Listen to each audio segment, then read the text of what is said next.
to order. And the first order of business is the Pledge of Allegiance.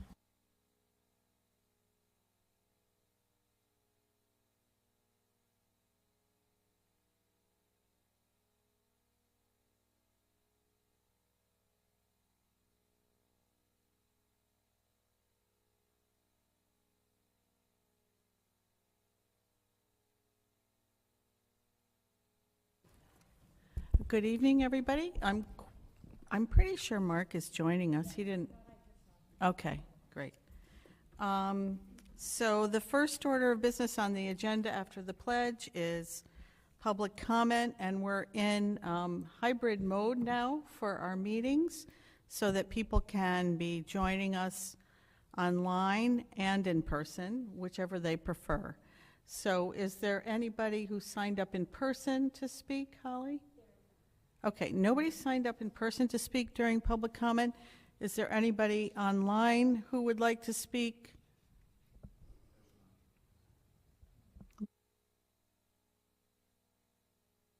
There will be public comment at the end of the meeting too. So first, this is weird. First, we're going to hear from Dr. Youngberg, her reports for this evening.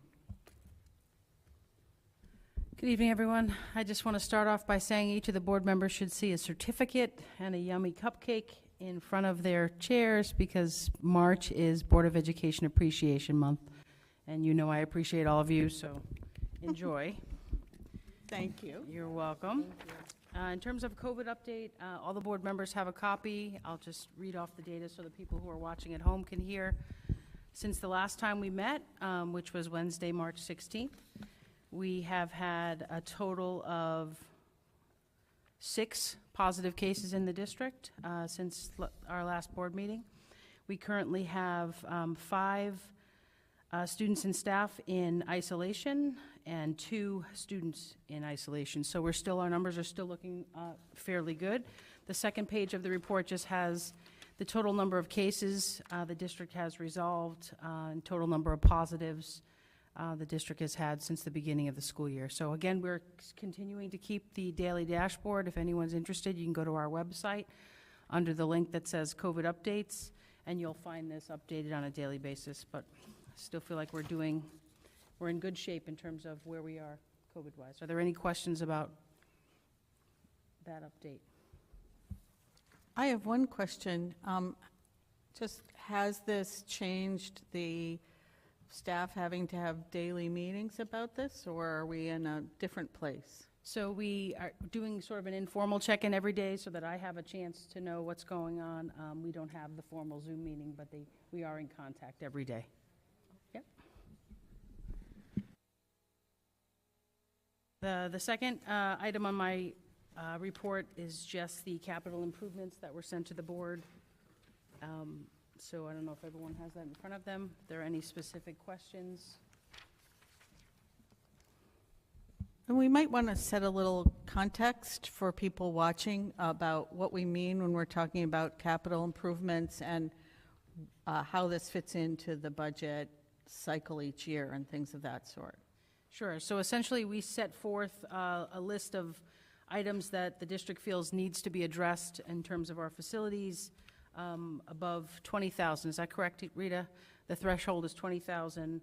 So for this year's submission to the Board of Finance, after the board approves, we are looking to do the second phase of the Sweeney heating upgrade at an estimated cost of $925,000. We are looking to do a heating and air conditioning upgrade at North Windham School with an estimated cost of $525,000. Windham Center is having a heating upgrade that is $25,000, and Windham Middle School is having 2 of their elevators replaced at a cost of $350,000. These are estimated costs because these jobs will be bid out once the town bonds for the money. So these are just ballpark figures at this point, and we'll get closer to the actual cost when it comes time for the bidding process. So I don't know if there's any other questions. Does anybody have any questions on the capital improvement proposal for this year, to go with this year's budget request to the Board of Finance. Yes, Mary? Yeah, I'm just wondering, is there a need for air conditioning at other schools? And also, what impact will that have on the costs? So I think our ultimate goal would be, it would be amazing to actually have climate-controlled schools for all of our buildings. We know that Barrows is climate-controlled, portions of the middle school are climate-controlled, our new high school will be climate-controlled. So I think that would be a great direction to go, and we have, as you all know, dismissed schools early from excessive heat in our classrooms. I don't have the figures of how it's going to raise the costs, but I know it will. I mean, you run air conditioning in your own home, and you know it raises the cost of your energy bills. But for me, it's a cost. If we're able to swing it, if we can keep schools in session and kids are comfortable in their classrooms, we're going to get a lot more accomplished. So I know that's something that we've talked about. We've even rented units for summer school to make sure that our summer schools are, the buildings we house summer school are, you know, climate controlled, because you can't get things done when you're not feeling comfortable. So we can work out some estimated figures to share with the board. But this is an opportunity to address their heating issues and at the same time address the potential for climate control, so we're working on it. Any other questions? Yes, Mark?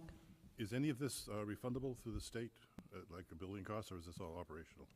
I don't know if, Don, would you be able to answer that question, because I'm not sure. We can look into it.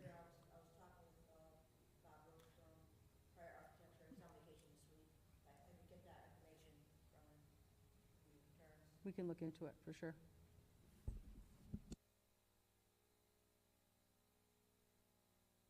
I would assume that the mini splits will help with air quality too, because most places that have them have the kinds of filters that actually help in that area. So that's a plus there.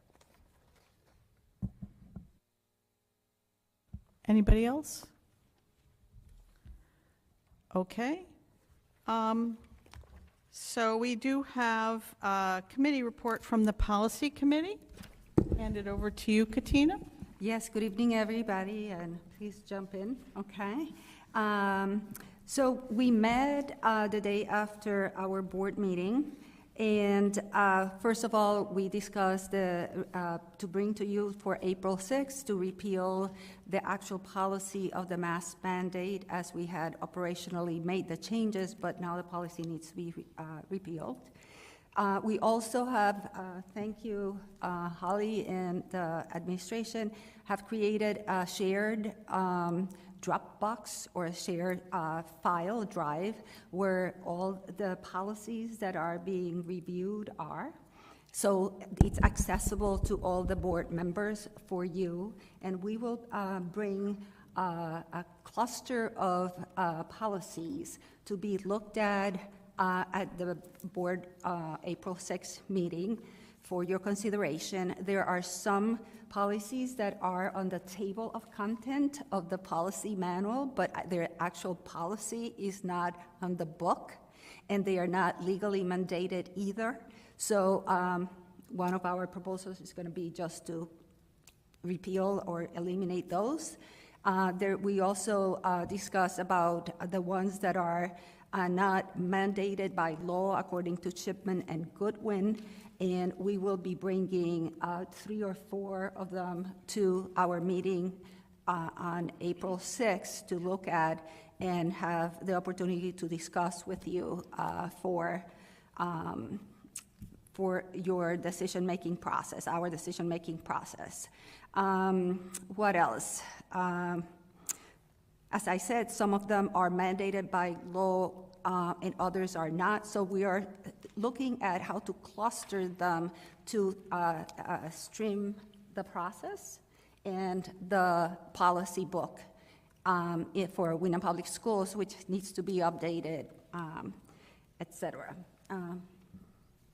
Anything else you would like to add? No, I think you covered it pretty well. I think, one of the things we've discussed is doing this entire policy manual revision, there are probably hundreds, if not close to 1,000 policies that we're going to have to look at over the course of redoing this entire manual. So we're trying to chunk it up into digestible pieces for the board. So we're not throwing it all at you at once, but there's going to be a lot of policy changes coming. Yes, and also we're color coding everything, like those who are in the table of content but do not exist are coded in pink. So, so to facilitate the process. Holly, is there anything else you can add or help us add to, or Dr. Youngberg? I actually think you did a great job explaining a Thank you. very complicated process. Yes, okay. Well, that's our report. We're meeting again, and we will have some for your perusal and review and voting on April 6th. Thank you. Actually, we'll have to do 2 readings, so we won't be able to vote on April 6th. You can present them to us, correct? Is that true if they're just, for the ones that are just being eliminated because they don't actually exist? I'm not the lawyer. I don't know. There's nothing to actually read because they don't actually They exist. don't exist. Okay, so I don't know. Yeah. Mhm. I can look into it for you. Yeah. Yes, that would be please good. look into for us. Thank you. Is there anybody who has any questions for the committee? Yes, Ilda? I have a question. You said that the mask mandate's going to be, what? What did you say? We had a policy in the Mask mandate. board. We voted to eliminate the mask and make it optional. And now all operational rules and regulations have been determined by administration, right, and implemented.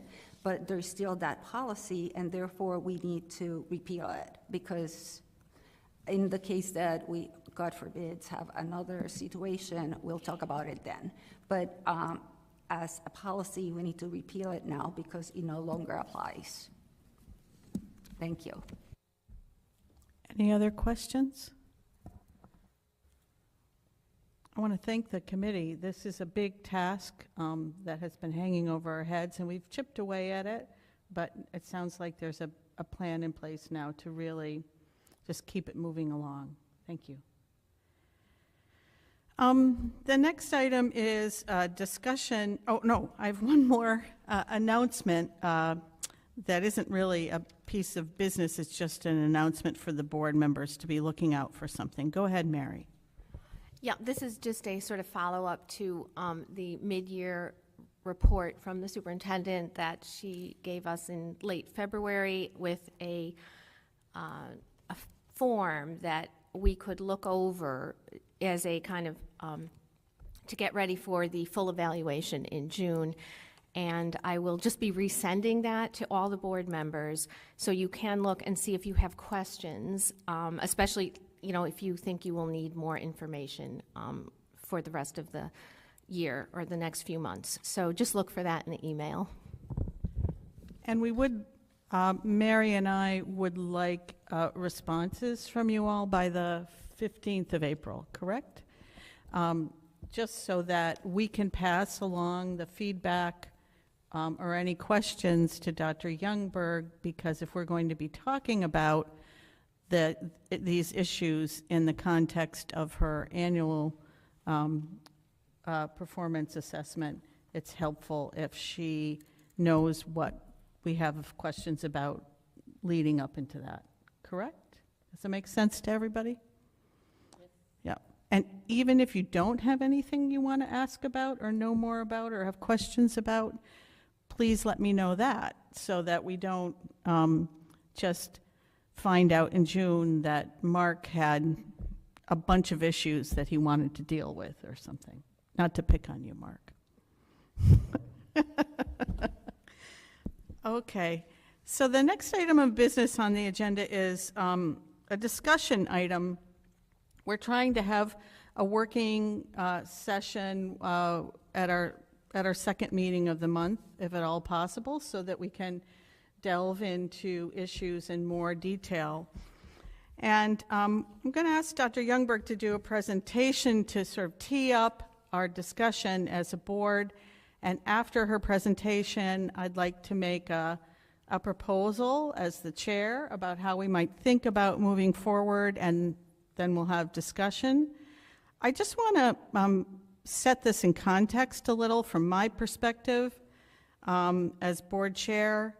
I want to stress that we're having this discussion as stewards of our schools. That's our job as members of the Board of Education. And we're not only just stewards but we're of the schools, but we're stewards of the resources that we have in our community and champions for increased opportunity and access to the highest quality equitable learning experience for our children, for our students. And this requires us to periodically really take a look at what we're doing with our stewardship and the whole picture of what we're dealing with. And it requires us and the people in the community that we have conversations with to be creative, to really listen to one another, in order to be effective stewards of our resources. And by resources, I mean our human capital that we have in our district, the facilities that we have in our district, and the funding that we get from the federal and the state governments, as well as grants and the taxpayer contribution. So I really believe that our goal in this discussion should be to figure out what we can do as board members in the next several months to engage the Windham community at large in helping us to imagine and achieve the goals that we have set for this district. And remember always that this is about the students, and this is about the future of our community. And that is the spirit in which I believe we should be having these kinds of discussions. This isn't the only discussion that we need to have about Windham Public Schools, but it is one of them, and it's an important one. So I hope people will listen to Dr. Youngberg in that spirit, and then when she's done giving her overview to us, I'm going to make a suggestion, and then we'll open it up for discussion. Okay? Does that sound fair? Okay. Dr. Youngberg, you're on. Okay, so everyone has a copy of the presentation in front of them, as well as a copy of the supporting documents. There's not a lot of supporting documents, but a few that I'll reference. Mr. Weathers is going to be working the screen behind us. I'm going to stay facing this way. It's a little complicated. I can see the screen over there, as well as this side of the table might be able to see it up on the screen. So hopefully everybody has the ability to follow along in the presentation. Okay, so this is really an overview. It's a summary of what's already been provided to the board as well as to the Elementary Consolidation Committee. There's a few minor updates and some information that's been updated, but for the most part, you're not going to hear anything new tonight. It's just an overview of what's already been provided. I hope to answer the questions that are up on your screen in the discussion, and I would like it if I could just get through the presentation, and we'll save questions for the end, if that's okay with everyone. So you can jot them down along the way, and then we'll go from there.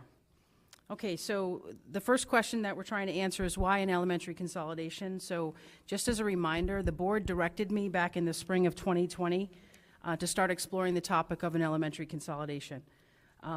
This fit right into what the district had already been considering because we have a significant decrease in student enrollment. We have basically have a smaller number of students from when you compare us to 2010 and 11 before Barrows opened than any of our elementary schools at this point. So, or at least 3 of our elementary schools. So it's a significant number of students the student enrollment has decreased drastically. We have as a district a fairly high per pupil expenditure and have not seen the returns on that.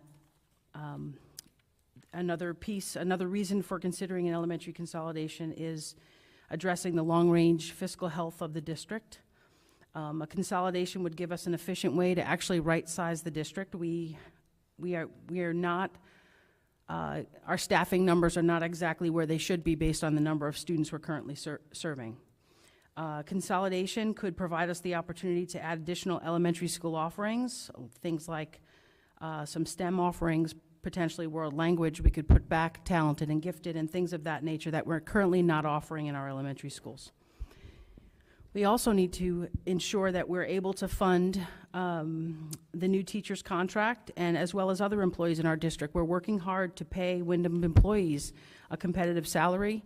We believe that our failure to pay a competitive salary for a number of years now has contributed to our struggles with retention, with employee satisfaction, and with being able to recruit and retain qualified candidates. So we're really working on trying to do all of those things, and obviously paying a competitive wage is a step in the right direction.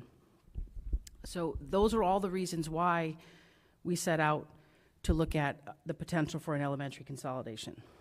So obviously, if you're looking at the potential for an elementary consolidation, you have to consolidate, you have to close a school. So why did I choose to close Natchog? So first of all, back in 2012, there was a vote on the facilities master plan that did have Natchog being closed. That was never followed through on, but that was already decided back in 2012. Natchog is our oldest building, and it sits on the smallest parcel of land. There is a lack of outdoor space for the students because it does sit on the smallest parcel of land. It is a 3-story structure, which poses some accessibility and safety concerns. There is a lack of parking for staff. We rent the space in the church parking lot next door because there isn't parking for the staff on their campus.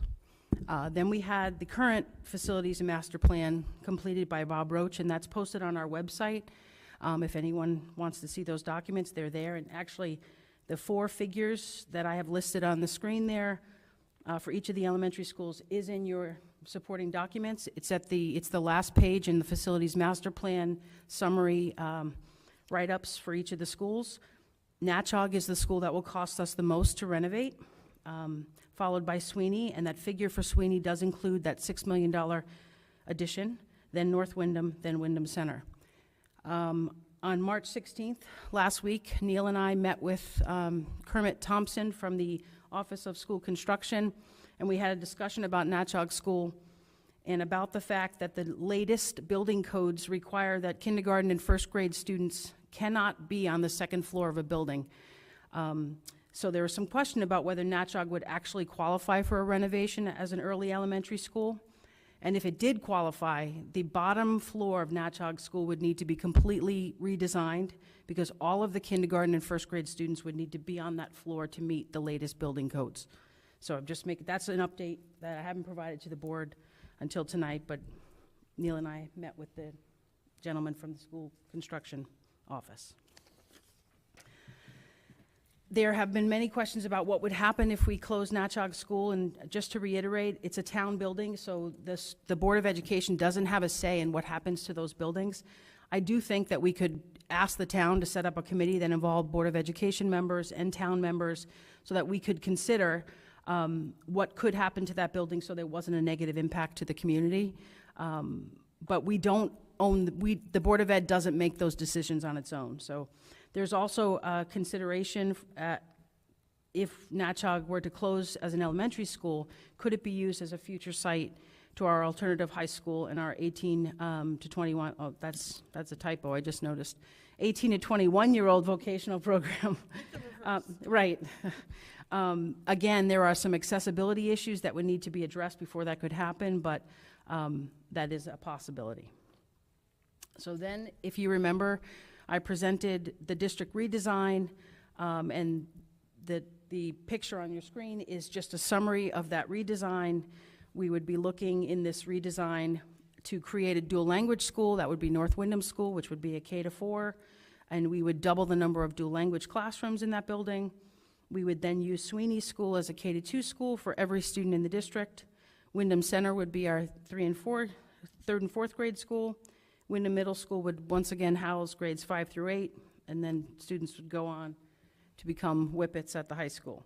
So one of the things that this district redesign does do is it creates one additional transition for families and students above what they're transitioning now. Right now we do K-5, 6, 8, 9, 12, so there's 3 moves. This would create 4 moves for students and families. And you might ask, why propose a district redesign? So the next couple slides go through all the reasons why. The Board of Ed actually directed me to come up with a plan, which I did. This particular plan, the district redesign, addresses many of some of the struggles we have from an operational standpoint, and addresses some of the struggles we have in terms of the inequities or inequalities that exist across the district. So this was my way of trying to sort of right some of the things that we struggle with every day. So the redesign eliminates the need for us to redistrict, which we think the State Department of Ed might be asking us to do at some point, because we're not. If you go through the budget book and you look at the breakdown of our high needs populations, they don't match, meaning that some of our buildings have a higher percentage of high need students, and that means that there are potential challenges and struggles in one building more so than another. This redesign provides one shared experience for all students in Windham. Everyone goes through and has the same experience, kindergarten through second grade, and the same experience in grades 3 and 4. This redesign ensures that our class sizes are equal across the district, and again, that's a supporting document in your packet.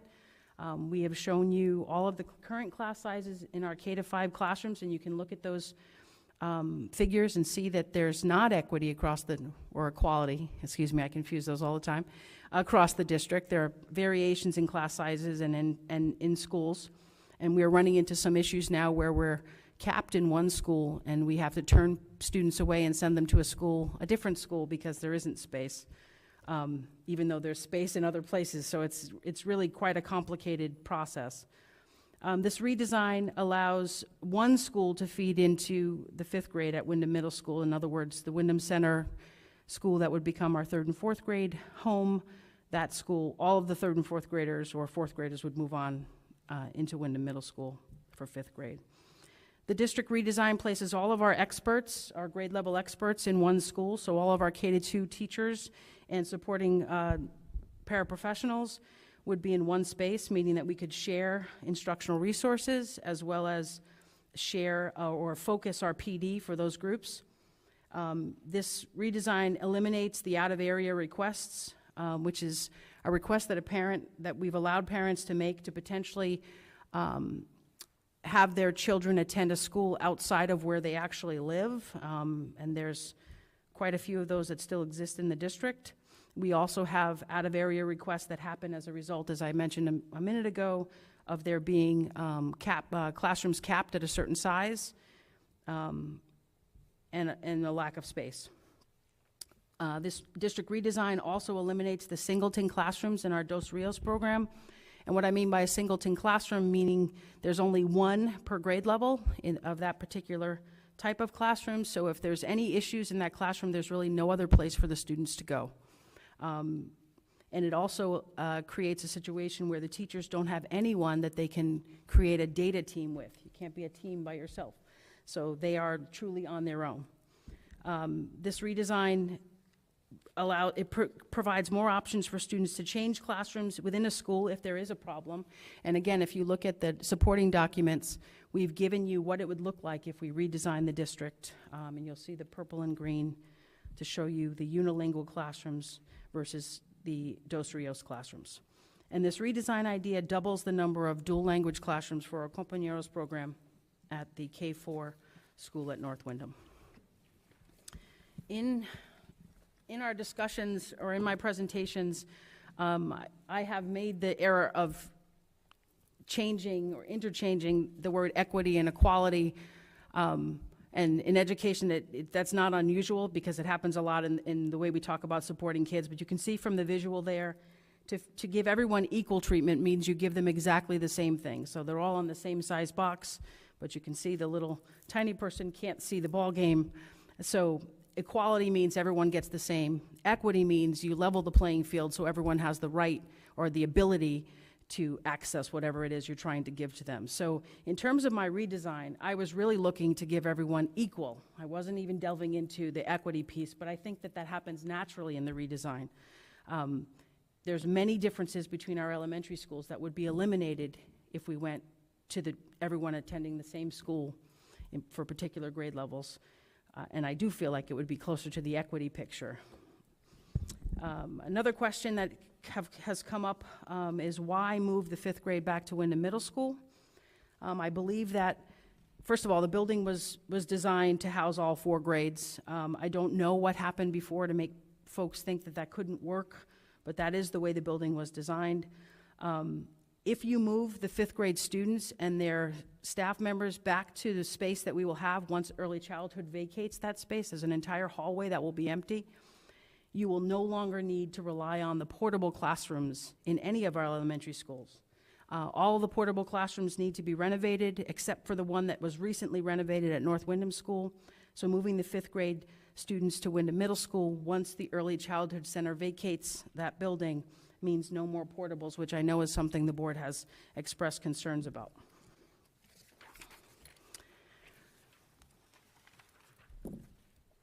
A lot of this is driven by our budget history and what we know to be true about the district receiving adequate budgets. That's a slide you've seen before. It goes back to 2014-15.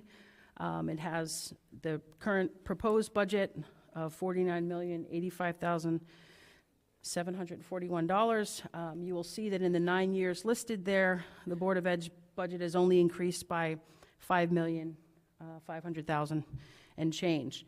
Just so everyone knows, with a $49 million budget, just about every $500,000 is 1%. So when you think about it like that, $500,000 is 1% of our current budget, about, ballpark. So you can see that in 9 years, we've only grown about 11% from our current budget. So when you start to think about that, we don't get large increases in our budget. So thinking about trying to manage the day-to-day operations of the district and think about things like offering competitive salaries for our employees and ensuring instructional supplies and ensuring that we have the best of the best for the students, we have to know how to live within our means. And right now our means is kind of minimal. So that is another reason why I think the consolidation of a school makes sense in terms of our district's fiscal health long range. Some thoughts about the budget.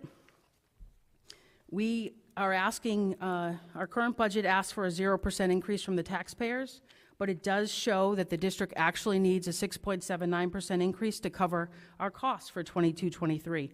We've had 2 very unusual years back to back as a result of COVID.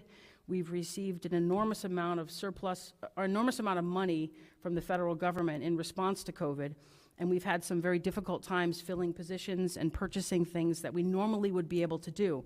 So we have a surplus and the ability to carry over funds.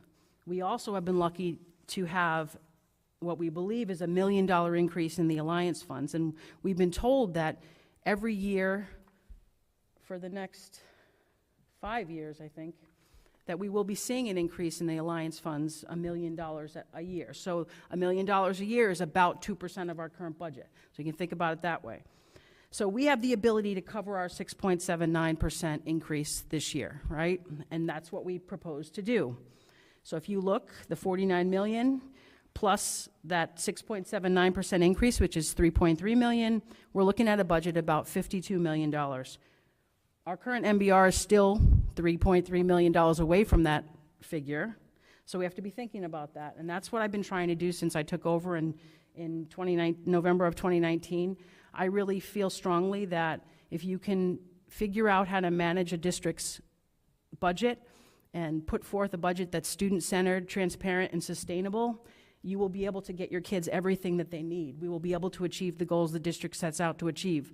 If we don't think about the budget in 2- and 3-year cycles, we're going to end up in a situation where we don't have enough money to pay our employees and we have to lay people off, or we have to tell classroom teachers they don't have the instructional materials they need, or we can't make the next purchase that we know our kids would really benefit from. And I know anyone who's sitting in this room who's been working for the Windham Public Schools has already experienced that, right? Or we can't buy laptops because there's no money to fund them, or we can't look at that 5- or 7-year technology plan and figure out how to fund it. It shouldn't happen that way.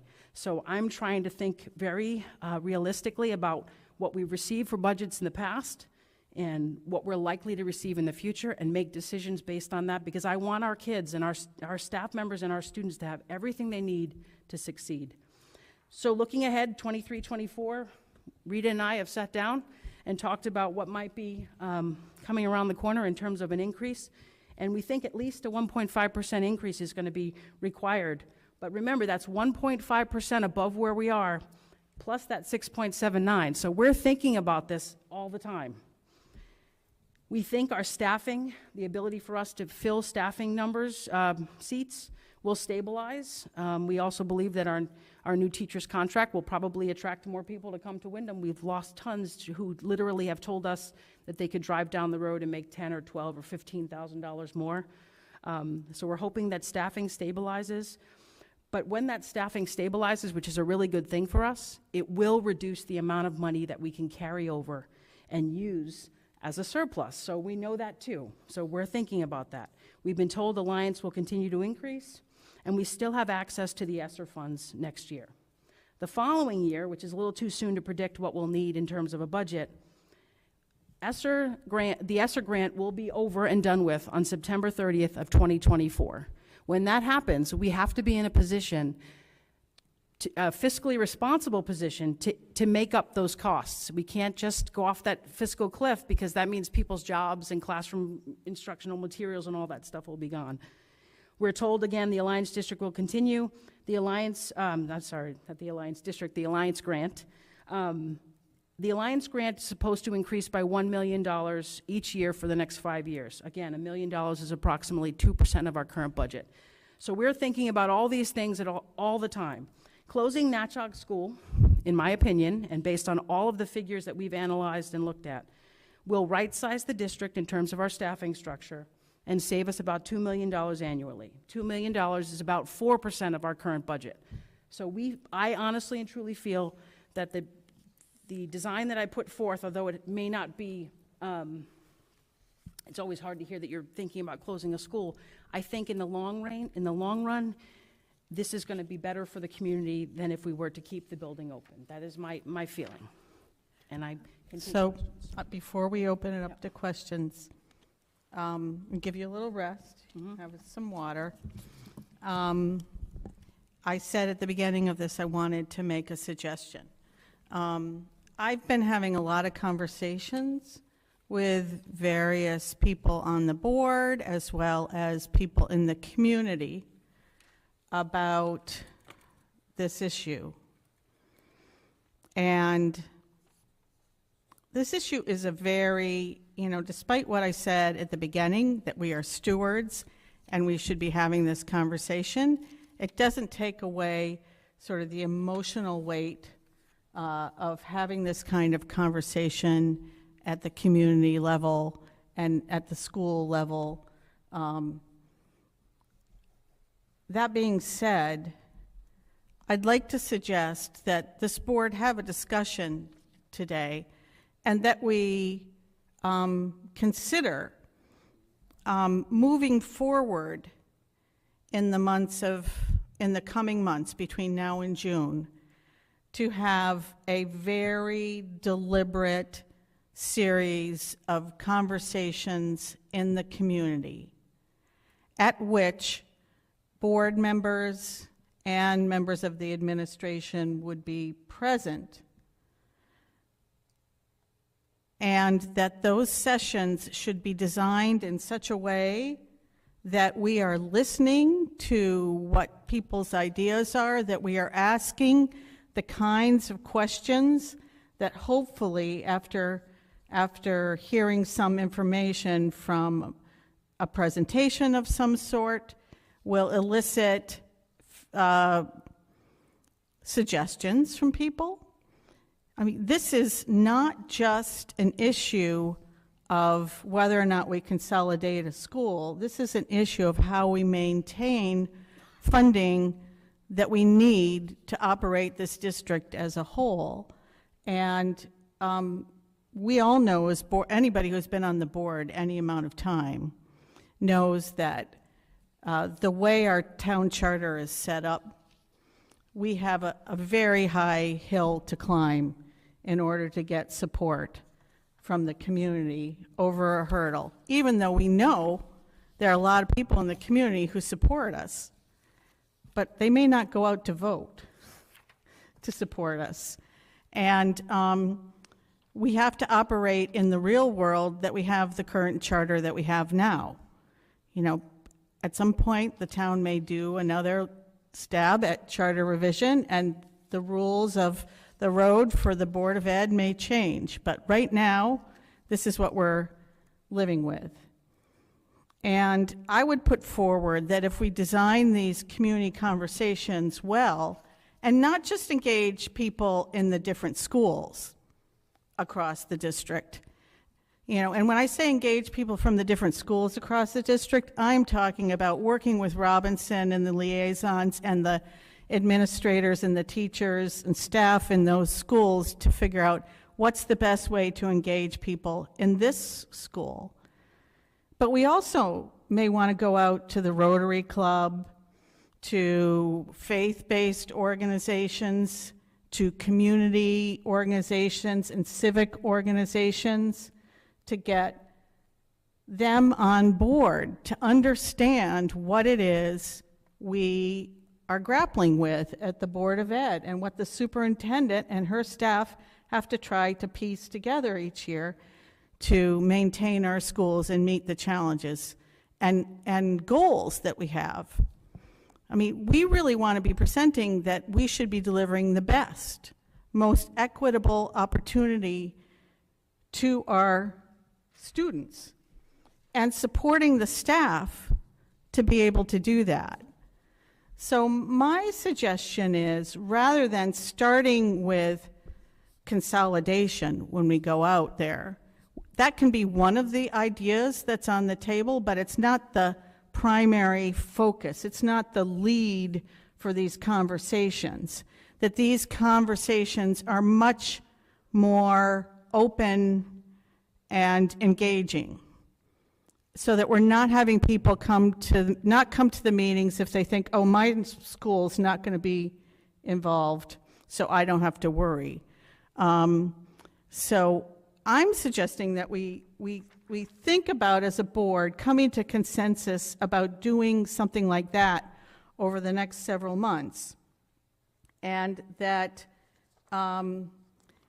along the way, we have an added benefit of sort of doing like a budget 101 on the school, on our school system's budget, and what it takes to operate a school, and do some 101 on what the strategic operating goals and vision are for our school district. I would venture to say that if we had those kinds of conversations, we ultimately might learn a lot from the community and engage people from the community in a different sort of way than they've been engaged in the past, 5-10 years. It's just a thought, and I still want to open this up to discussion. Let people ask Dr. Youngberg questions, put ideas out on the table, react to the proposal that I put out on the table, and let's see where we go from here. We don't have an action item on the agenda tonight to vote on anything officially. We could always add an action item on the agenda to vote on things, but I would hope that we could come to some consensus as a board. I don't really think this should take a vote, because we're not voting to do anything but go out to the community. So I want to open it up and hear from the rest of the board members. Katina. Yes, I like the idea of doing community conversations that are semi-structured and hearing what members of our community say by school. I would also suggest that we utilize community rooms that already exist, like in West Avenue, Windham Heights. I'm sorry? It was just some feedback. West Avenue, Windham Heights, Village Heights, to hear not only parents but other community members who are interested and want to learn more about that.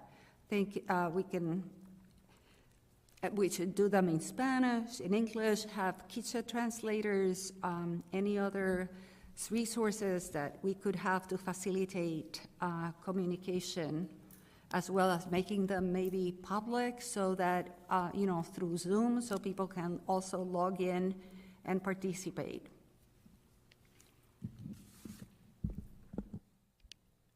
Thank you, Katina. Anybody else want to? Cody? Yeah, I got a lot of questions, so feel free to cut me off and circle back. The first question is, would you be able to go back to a different slide? The one with the transitions.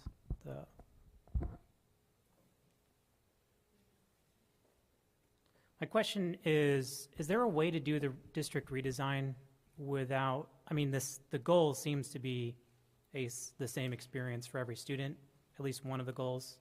But is there a way to do the redesign where kids that would normally just go to Natchog are divided between the existing elementary schools? And is there a reason we didn't go that route? Yes, there's a way to do that. It still leaves many other issues that we'd be struggling with as a district, but yes, that is a possibility. Okay. Do the middle schools right now, do some of them do better than the others as far as performance? There's only one middle school in there. Sorry, I mean the elementary schools. Yes, I mean, there's, You need to put the mic closer to your mouth. so yes, there's variations in performance in all of our elementary schools. Okay. Could you go to the slide, the equity versus equality slide? You brought the analogy up, so I want to understand. Who is the small person? I couldn't answer that, Cody. It's a visual just to show you that if you want the students to see, if you want the kids or the people to watch the baseball game, then not everybody needs the same thing to have access to it. But you're saying that there are kids in our school system that can't see the game? Yes, there are students in our school system that require more than other students in our school system to reach the goals. That is true. And the way the district is currently structured, No, I actually wasn't making the reference. The redesign isn't actually addressing equity. It's addressing an equal opportunity or equal experience. Everybody has the same experience, same school, K-2, same activities, same events, same facility, that kind of thing. I wasn't actually getting into the equity piece. But Okay. that equity piece exists in all of our buildings. There are kids everywhere that require more than other students. isn't it possible the kids that do better in certain elementary schools, with this new restructure, they're going to do not as well? Won't that be one of the consequences? Not to my knowledge. It's not a possible consequence? Why would someone do worse in a better setup, in my opinion? Everybody's getting a better setup. That's not what this graphic shows. Could you Okay. please help Yeah. me to understand your question about how the kids who are doing well are going to do worse? Well, you're taking boxes away from them. That's what the graphic shows. No, everybody would have the same box. That's what she's talking about. No, the tall guy loses the box, goes to somebody else. That's why you're saying it's not If possible. you want to use the visual, the tall guy can see the game regardless of what he's doing, so he hasn't lost a thing. Okay, so in our school system, who's the tall guy? Who's the short guy? We're talking about children, Cody. We don't, I don't know how to answer You that brought up the question. analogy. Cody? Yeah. I just have to step in and say that Sure. I asked Dr. Youngberg to put this graphic in the presentation. Can you answer the So questions? I will take responsibility. I just wanted to this is a well-known, commonly used graphic to explain what the difference between equality is and equity. I Right. just wanted to make the point that there is a difference between equality and equity. I agree. That's all. I think very much there's a There difference was no between- implication meant to be made about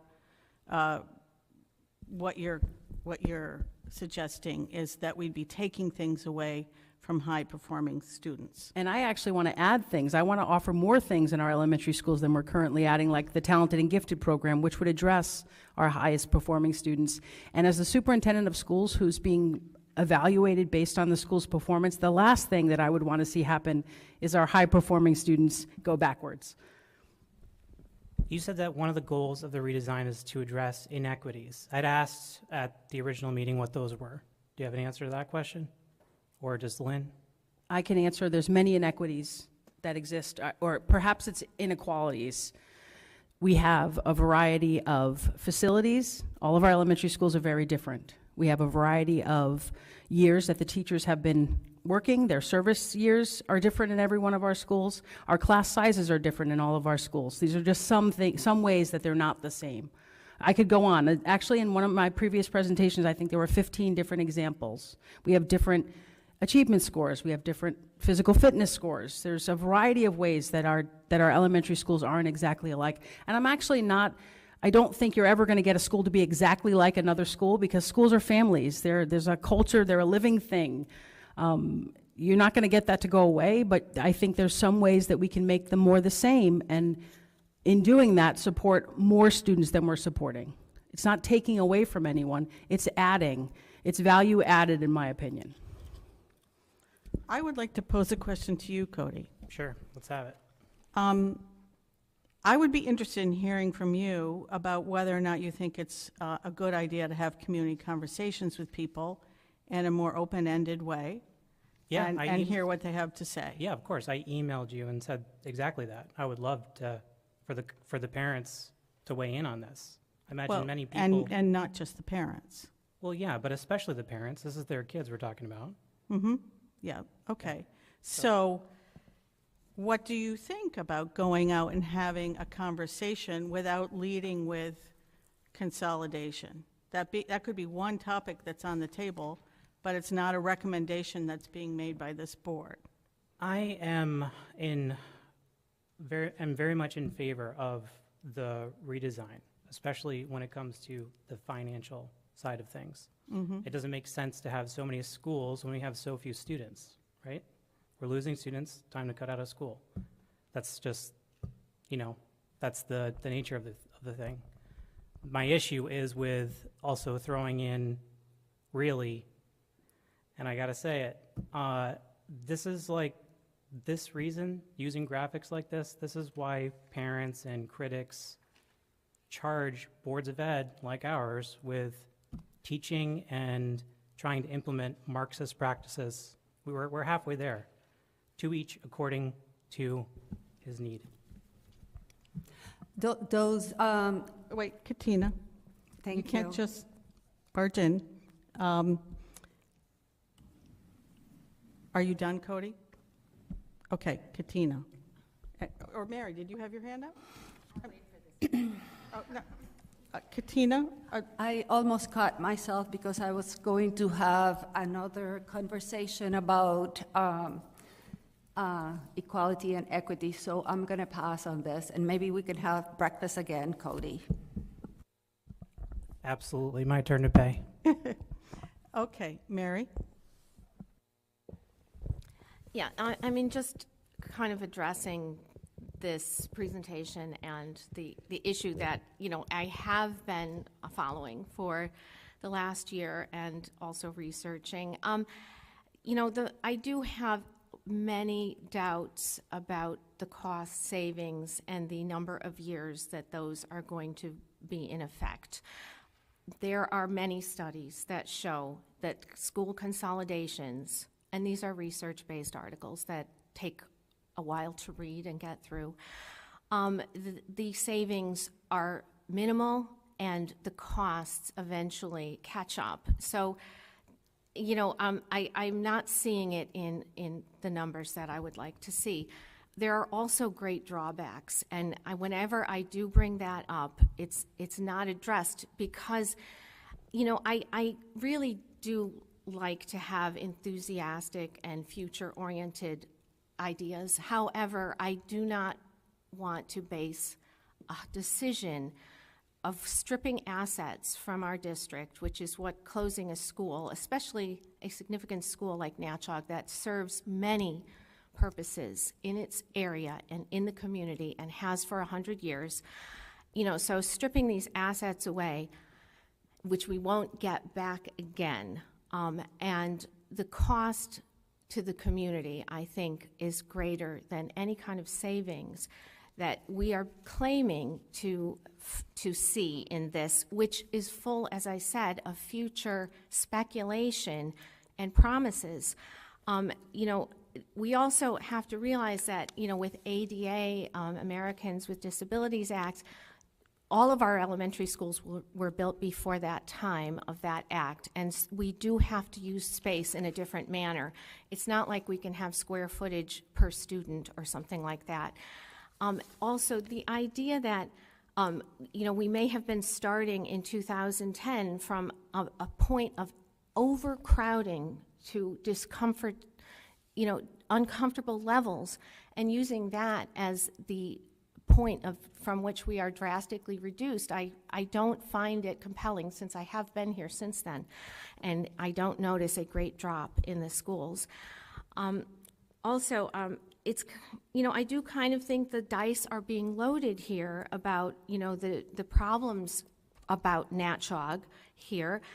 We don't have to have the school be a K-2 at Natchog. We don't have any of them have to do that. So saying we can't really renovate it for early elementary, we don't need to do that in any case.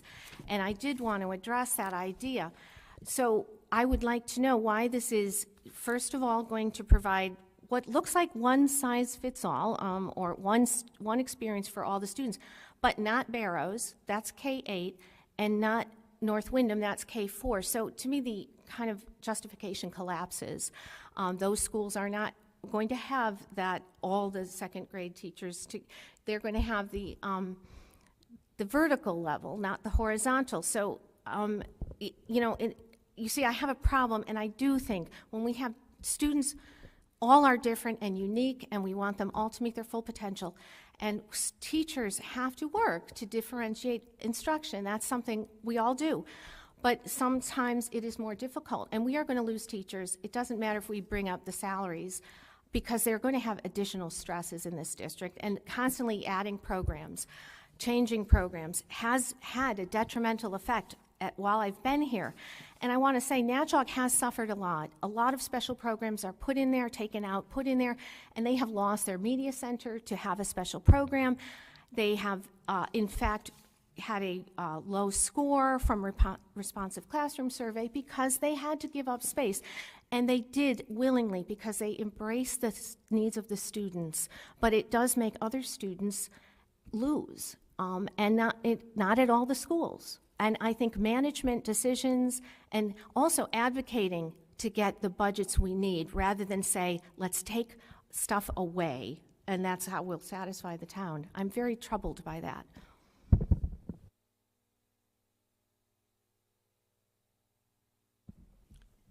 Mary, I would just like to respond just on that last point. I'm with you that I think the way in which our budget process is set up in Windham is uniquely discriminatory, I would say, against the school system, and something that is a very big issue.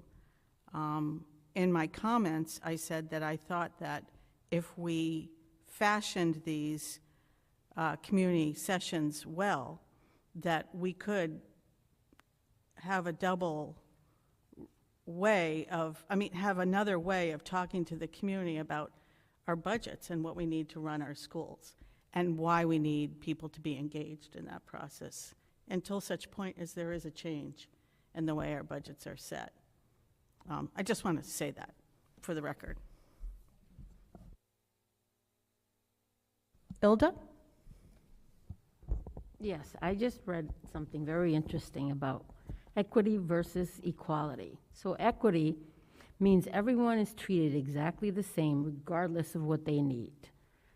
Equity means that everyone is provided what they need specifically to succeed, as in the picture. The tall guy does not need the box, but he got it because of the equality. They all got the same, but he did not need it. So in the equity picture, the smaller person is provided that extra boost that they need to succeed, meaning that they all can watch the game at the same level. That's all that means. And that's what happens a lot in our school systems. Especially and that's why people are fighting to get into Barrows.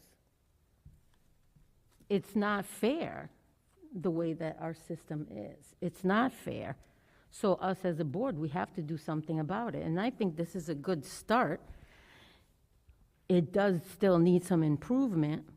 And I think it's a little perplexing because 10 years ago from then to now, that Natchog was supposed to close, how has it been able to stay open for 10 years when it was supposed to close? And then things that I just found out, I don't know if anybody else knew it, but we had to pay for parking. We had to rent the parking space from the church. And then now we have to bring it up to code for kindergartners because they can only be on the first floor. So things like that, I guess that's a good point, a good reason to close Natchog. I know we don't want to see a school closed, but based on the way our budgets have been, something's got to change, because anytime we bring a budget to our community, they don't want to vote on it. And we need to get out there and have these community conversations. But maybe make this a little bit differently so that it's equity versus equality. Ilda, first of all, there was a vote that was taken around 2012 on the Natchog School, but I don't, just because, but it wasn't binding, right? So, like, there are lots of votes that are taken on things, and then things change. It was in the context of a 10-year master plan, too, which wasn't implemented. So I think, we have to think about things in context. I also, so I just want to be clear. When you were talking, you said you thought it would be a good idea to go out to the community. And you said you thought this should be changed. I was suggesting that we don't lead with, that we don't focus those conversations on Natchog closing, that we focus those conversations on what it will take to run this district the way we want to run it and have the resources to do it. In the course of those conversations, different ideas could come up. So I just want to clarify that. I mean, we asked Dr. Youngberg to go. I suggested to Dr. Youngberg that it would be better to have a straw dog, a proposal for what consolidation could look like, because I think it's hard for people to imagine consolidation in the abstract. What we've heard from a lot of people on this board and in other places is that they don't want to start with that conversation. So I'm trying to think of another way to have that conversation and get more input from people. I mean, we really haven't heard from the community about this. We've heard from a handful of people about this, but not the community at large. Did I see somebody else, Heather? Paula.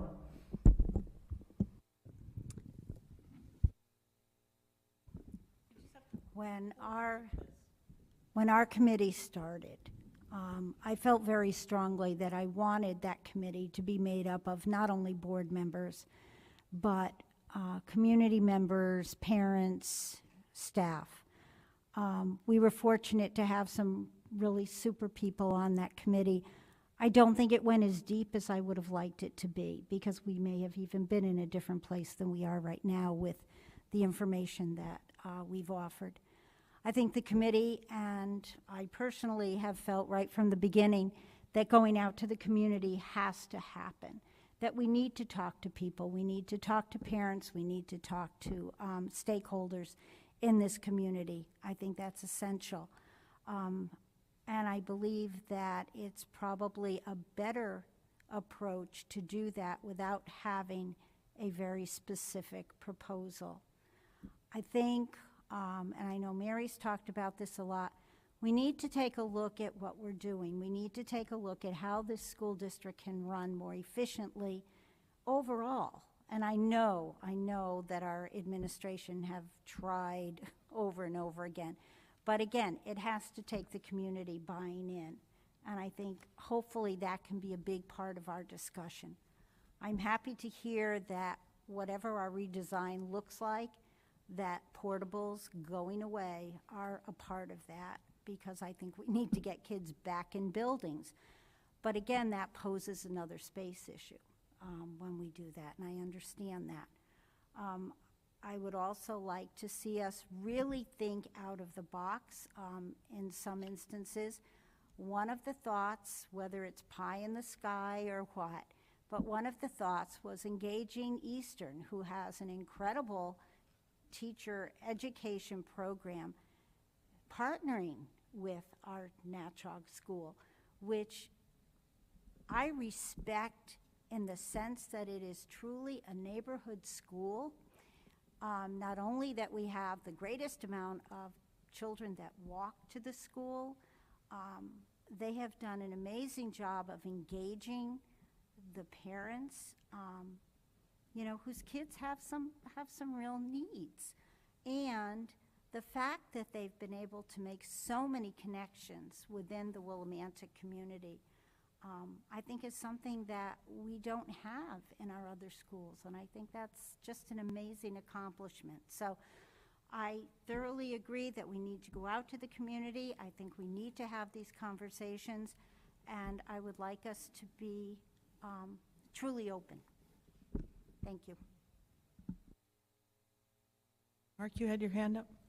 I was just going to agree with most of what Paula was saying, that we should go out with a community discussion with the various groups without putting on the table, as you said, the closing of a particular school as the number one issue, but just to go over the problems of our budgets and the fact that we are looking at possible consolidation or changing of structure so that we can help solve this budget issue, and then just see what the community says in terms of their support. It'll be interesting to see how many community members actually show up for these various discussions.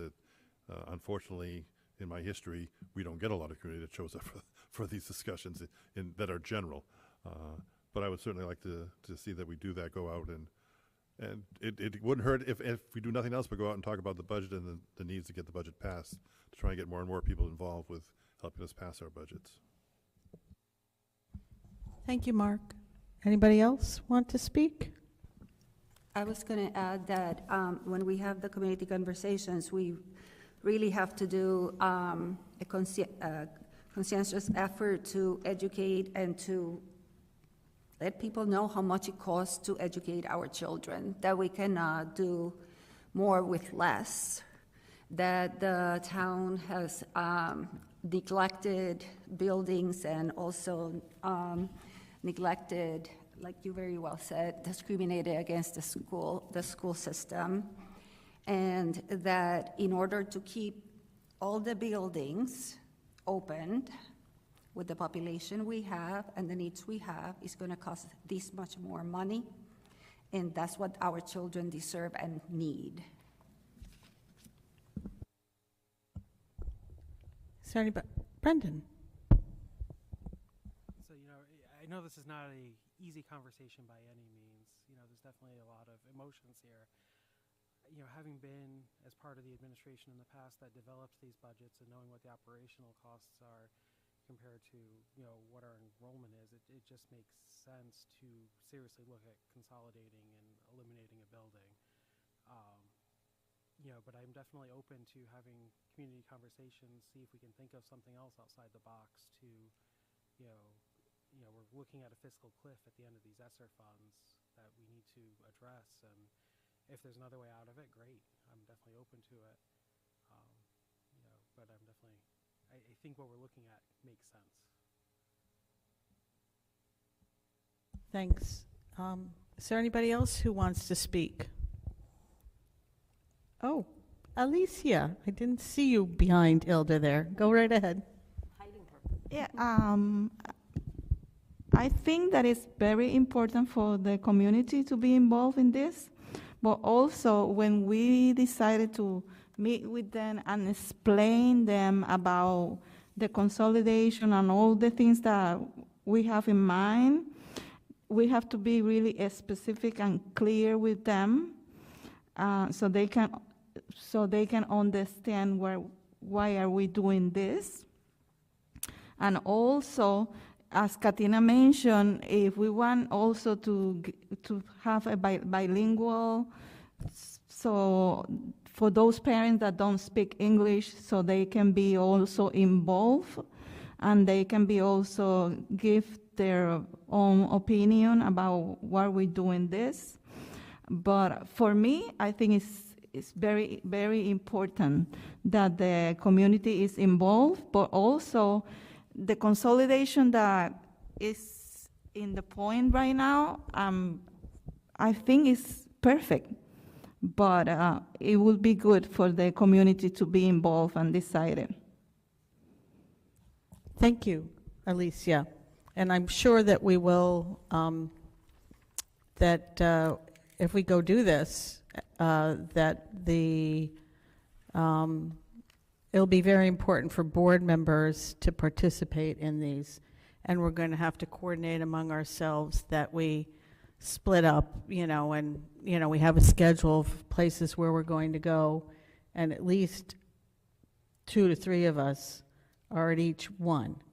And that we're upfront with the administration, that we're not expecting Dr. Youngberg to go do all the talking or sell something or whatever. I think we need to all be listening. Otherwise, it will be difficult, I think, for us to get back together after we have this tour and absorb what we've heard if some of us aren't at all of these. Okay? Yes, Katina? One last comment. No, I don't promise that. I'm just saying that two things. One is that we should be consistent on the questions, so I respectfully suggest that There should be a format for there the, should be a format, and that we have some consensus of the questions, or maybe a subcommittee of the board can come up with questions that we're gonna, ask at every single meeting. Yes, that's what I'm gonna say. yes.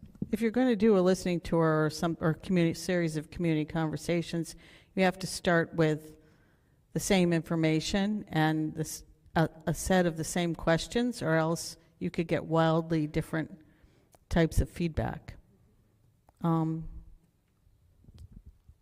Yes, Mark.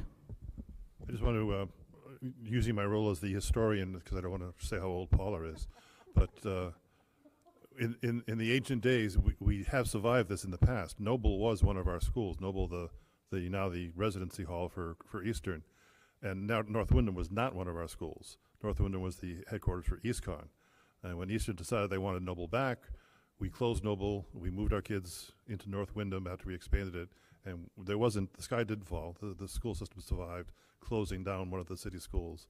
And in fact, not only did we close it down, we moved the kids out to the Windham. So we have a history of being able to make these type of decisions. Thank you, Mark. Mary? I understood Noble as a lab school for Eastern. As far as I know, and I checked some records, it was not ever a Windham public school. Yeah, I guess your records must be false, because my daughter attended Noble as a student, and then when it closed, went over to Natchog shortly. So it was not it was our school system that Eastern decided they wanted. Maybe in the beginning it was, and then we took it over and ran it. But yeah, it was in fact one of our systems. And North Windham, as I say, was closed. It was EastCon's headquarters, and it's sort of a roundabout movement. Eastern took over Noble, we took over, and then we took over North Windham, and EastCon built their facility out in Andover, whatever they built their facility. So. Hampton. Wow, that's pretty old history. Thank you for reminding us about that. No, I mean, nothing is static, right? Things change. It's just how we move the community and the board together to have that conversation. Ultimately, it is the board's decision, right? After those conversations that we have. Do I hear that there's consensus on moving forward and trying to draft up a plan for going out and doing this? Yes. Okay. Okay. Is there anything else anybody wants to bring up in the context of this discussion before we move on? Dr. Youngberg, anything you want to say? Okay, thank you.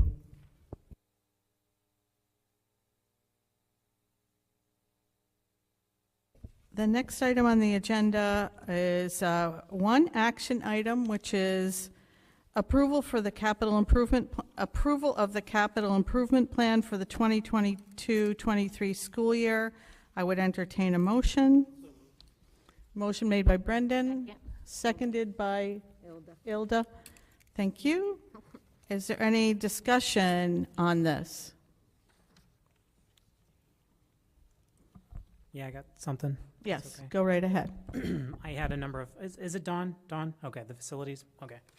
I had a number of conversations with Dr. Youngberg, and some of I got an email from Dawn. I didn't get a chance to get back to her, but just had questions. The North Windham School, I had just questioned about. I saw 12 mini split units, and the only reason I interrogated that a little bit via email was, we had purchased some in the past. And I thought $500,000 for 12 units, it seemed high. I still have questions. They're not fully resolved, but Mark clarified or seemed to indicate that this is not like set in stone. So I'll probably follow up with Dawn a little bit, ask questions about the email. Yep, and I know, having looked at that email, you CC'd me on it. The way it works is when these capital improvement plans are put forward, we have to go out to bid, and there is a process. So it's generally, you have to put out an idea of what you think, based on your best knowledge, things are going to cost. And then we don't bond for anything or do anything until we know what the exact amounts are. And this has to go through the town, so that's why we need to present it. Any other questions or anything you want to say about that? The only thing I do want to clarify is in the questions that Cody asked, we actually identified that it's not 12, it's 14. Is that correct? So it is 14 units, not 12. So in the is there anything? So I don't know if we have to change the motion, but I know that there was that correction. Could it be noted by the person who made the motion and seconded that the number is 14 rather than 12? Can you accept that? Okay. Yes. Okay. So we should make sure that when we put it forward, it has 14 on it. Okay. Any other discussion? No. All those in favor, please indicate by raising their hands. It's unanimous. Okay, thank you. And then the last item on the agenda is public comment. Is there anybody who wants to speak during public comment? Kristen? Yeah, go right up to the mic over here, and please say your name and address, and then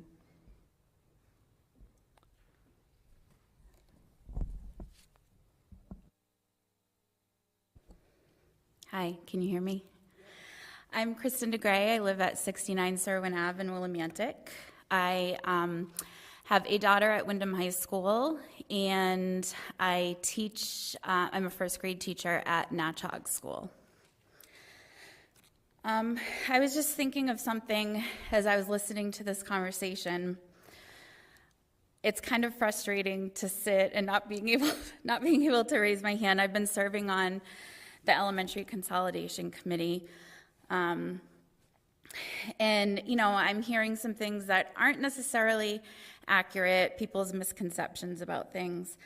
But right now, what I really want to say is, if I had a student in my classroom, and I do, who is struggling, who is not at grade level, who really is not accessing information like they should be, I would not say, well, they're not going to learn it, so I'm not going to teach them. I would not say that, and my administrators and building coaches and teammates would call me on it if I did say it.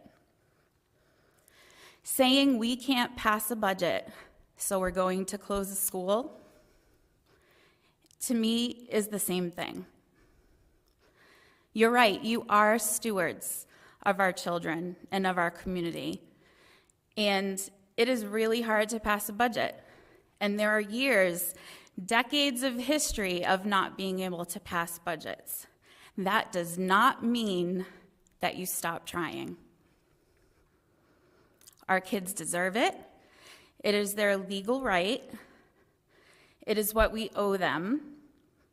And no matter how hard it is, every single day, you differentiate, you reach out, you engage, you do what you have to do your job. And that's all I can say. I'm emotional because it is an emotional thing to talk about closing a school. A school is the center of a community. It provides much more than 8 to 3 daycare every day. It is an emotional thing, and we need to acknowledge that and embrace that. It should be emotional. And one last thing, Natchog has a beautiful outdoor space. The children happily run and play every day. We will have a vegetable garden this spring and fall. We have roses that bloom from June to October. Kids at Natchog love their playground. Thank you. Thank you, Kristen. Anybody else want to speak during public comment? Oh, there's somebody on the screen there. And then, Joanne, you want to speak? Okay, you'll be after the person on the screen.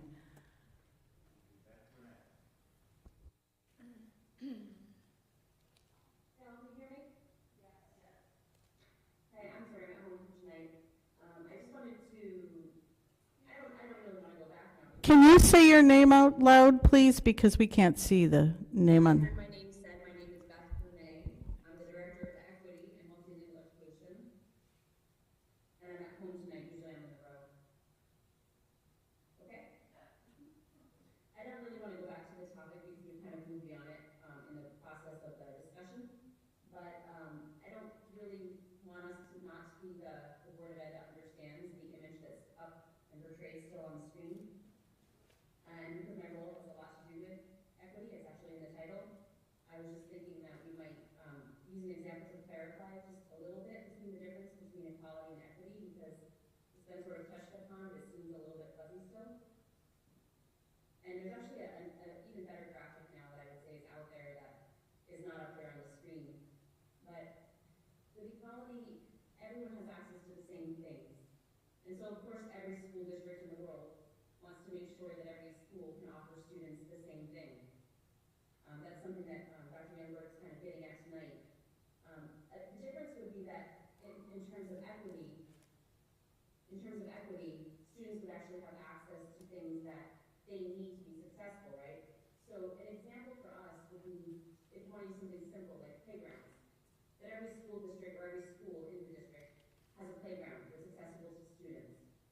That would be equality.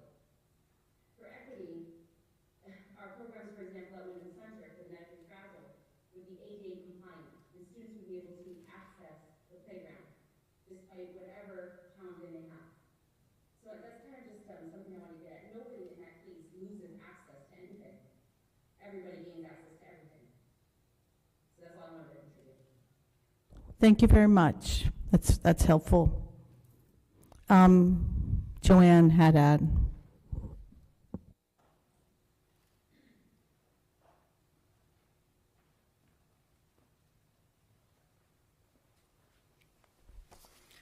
Thank you. My name is Joanne Haddad. I live on Hillside in North Windham.